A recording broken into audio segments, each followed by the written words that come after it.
अगर कोई private company आपकी सैलरी ना दे या आपको बिना नोटिस पीरियड के जॉब से निकाल दे तो आपके पास क्या क्या कानूनी अधिकार लीगल राइट्स हैं और आपको स्टेप बाय स्टेप क्या करना चाहिए। वीडियो को एंड तक जरूर देखिएगा क्योंकि आखिरी वाला स्टेप आपके सबसे काम का है। सबसे पहले गुस्से में आकर बात बिगाड़नी नहीं है, आपको सब कुछ लिखित में रिटर्न में करना है। कंपनी को ऑफिशियल मेल भेजें। अगर आपकी सैलरी रुक गई है या आपको सिर्फ बोलकर वर्बली निकाल दिया गया है तो तुरंत अपनी कंपनी के एचआर और रिपोर्टिंग मैनेजर को एक फॉर्मल मेल लिख के भेजें। इस मेल में क्या लिखना है, सिंपल लिखकर भेजना है, मैंने इस तारीख से इस तारीख तक काम किया है, मेरी इतनी सैलरी बनती है जो अभी तक नहीं मिली है, या फिर मुझे बिना किसी लिखित नोटिस या ठोस वजह के निकाला गया है, कृपया मुझे मेरा टर्मिनेशन लेटर और बकाया पैसे ड्यूज क्लियर कीजिए। यह मेल आपका सबसे बड़ा सबूत बनेगा। कल को जब आप कोर्ट में जाएंगे तो यह दिखेगा कि आपने पहले मामले को शांति से सुलझाने की कोशिश की थी। अगर ईमेल का जवाब 15 दिन तक नहीं आता या कंपनी बहाने बनाती है तो आपको किसी अच्छे लॉयर के पास जाना है और कंपनी को एक लीगल नोटिस देना है। इस लीगल नोटिस में कंपनी को 15 दिन का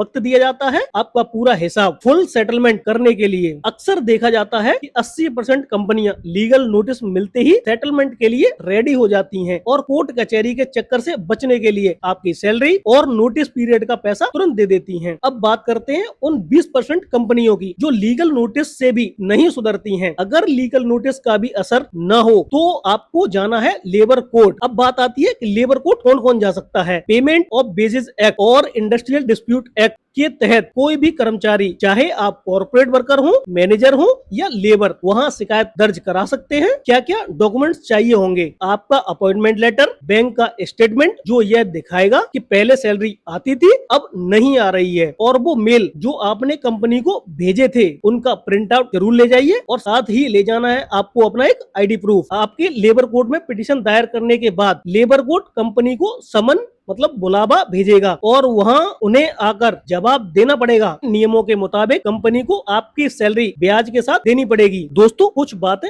बिल्कुल ध्यान रखिएगा। कंपनी आपको डराने के लिए अक्सर ये झूठ बोलती है, हम आपका करियर खराब कर देंगे या ब्लैक लिस्ट कर देंगे। कोई भी कंपनी आपको ब्लैक लिस्ट नहीं कर सकती, यह पूरी तरह इलीगल है बिना नोटिस निकालना। अगर आपके अपॉइंटमेंट लेटर में लिखा है कि निकालने से पहले 1 या 2 महीने का नोटिस देना होगा तो कंपनी आपको तुरंत नहीं निकाल सकती। अगर निकालेगी तो नोटिस पीरियड की पूरी सैलरी देनी होगी। तो दोस्तों डरना बंद कीजिए और इस वीडियो को अपने उस दोस्त के साथ शेयर कीजिए जो प्राइवेट जॉब करता है। पता नहीं उसको इस वीडियो की कब जरूरत पड़ जाए।